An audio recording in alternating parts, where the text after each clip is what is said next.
Welcome back to the channel, guys.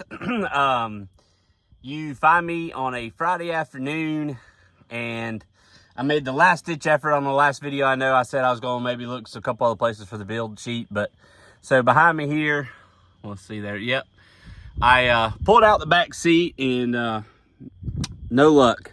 Didn't find anything. The original tag for the back seat is still in the seat. That's all I did find. I looked in the door panel again. Don't have anything, unfortunately, but I do have another cool surprise. I posted on the community page for the channel. I went and bought a new project. Now, like, I need another one, I know, but well, I didn't buy it. I did some horse trading for it, and I got a cool idea for it. I'm not going to reveal that in this video. I'm gonna wait until I'm done with everything on it, but it's gonna be cool. It's gonna be fun and just kind of, you know, just a beat around car to have fun with. It's nothing serious, but you know, I like all cars, you know, muscle cars, new cars, old cars, imports, and I've always liked everything other than, you know, squatted trucks. I mean, because who in the world likes that? I don't, that's for sure. But got the shop underway.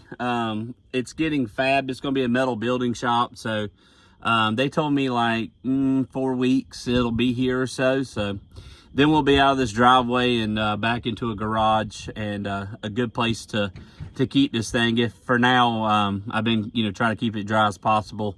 I really hate leaving a tarp on a car, because a tarp, to be honest with you, is worse than just sitting out in the open staying dry. Think of it like a plastic burrito for your car, and it's just holding all the humidity in. We're in the South down here in the United States, and even with it being October, there's still a lot of humidity down here. So but anyway, so the chevelle will be in proper storage soon, and a proper place for me to really work on this thing. I kind of quit fabbing on it because you know, I just don't have you know, the right space and everything. You know, every time I get going on something, I'm out here in the sand freaking trying to get stuff done. And so I've kind of let the chevelle hit the back burner. Not forever though. Once we have that shop, it's going to be rolling hard and heavy. So hopefully in about another month and a half, before the cold weather gets here, real cold weather, we'll be able to be wide open on this thing, and start getting the back trunk put in, get the rear floor pans. I'm starting at the back. Just that's the easiest place to start. It's got the most room right now. I don't have to pull out stuff. And then we'll get to the upper side here and get the interior in. The only really floor panel area, hang on, let me flip you guys. The only floor pan area really that's bad is this right front. The rest of it over here is good. It's just got acorns and nuts and stuff from squirrels. But, you know, we'll start at the back and get to the front. But let me show you the surprise and what we're gonna work with in depth as a fun beater project. This is a long-term project here, and working on a car constantly is honestly boring videos. Even the really big YouTubers have a hard time getting views on just working videos. It's always so cool for people to watch you work. I mean, it's just that simple. So let me show you what we're going to work with. All right, here we are. Well, sun's freaking in my face the wrong way, but looky there. Look at this turd. This is a CRX. It's boosted. It was a Lemons 24-hour Lemons car. We're going to do something a little different with it, but let me show it to you. Here she is, boys and girls. Very few that watch the channel, but boys. D series, obviously. It's a I think it's a Y8. I can't remember. It's actually built. There's actually a decent amount of money in this car. Believe it or not, the guys that had it, the sand's blowing all over it, but the guys that had it took racing pretty serious to have fun. They don't have a cage in it right now. They cut the cage out because they couldn't fit in the car. It was bigger guys, taller guys. But it's actually got a wiring harness.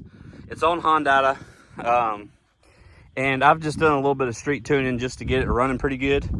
And it's runnable right now. It's not tuned. I am not a tuner, but it's running right now. I just took it down the road a little bit ago. Made 6 pounds. Woohoo! 6 pounds. And I mean, you know, air, fuel, everything looked pretty good.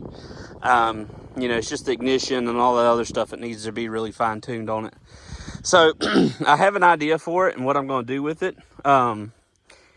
It's going to be cool. It's going to be fun and funny. I mean, it's going to be funny, to be honest with you. It's just a little turd. I traded a older dirt bike I had for it. And it's going to be fun. We're going to color change it, change the livery up in the scheme. We're going to leave the side exhaust because that's just, you know, baller.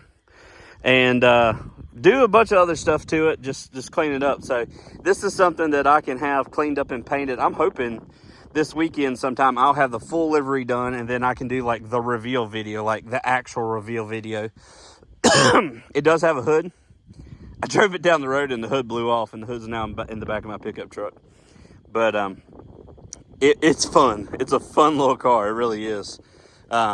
It's so funny how these little turd cars can put a smile on your face, and you just enjoy them. So that's about all I got for this video. It's not very entertaining, I know, but the next one will be a lot of new subscribers out here on here. A lot of good positive comments on the Chevelle. A lot of negative comments too, but I don't let them bother me. I really don't give two shits. I own this car. I bought this car. I'm young. I'm not that old. I love Chevelles. I've always wanted one. And I couldn't afford one that's, you know, built to the max and done and ready. But I just like the comments where people are like, oh, yeah, you don't deserve that car for the way you were driving it. Dude, this is a SS big block factory car. Like, how do you think it got blown up and it's got a 327 in it now? And why does it have drag racing stickers on it from the 70s and Isky stickers on it from God knows when? Because the guys that owned it were just like me, younger guys, and they enjoyed it. A lot of these cars, they were military guys that bought these cars and enjoyed them. So, you know, it's funny. It's just hilarious. I love it. I love watching the comments. And I reply to almost all of them. So drop a comment below if you want to guess the livery on this turd that I'm going to be doing. It is racing inspired is all I'll say. We're going to have fun with this little raggedy car. But yeah, drop a comment below.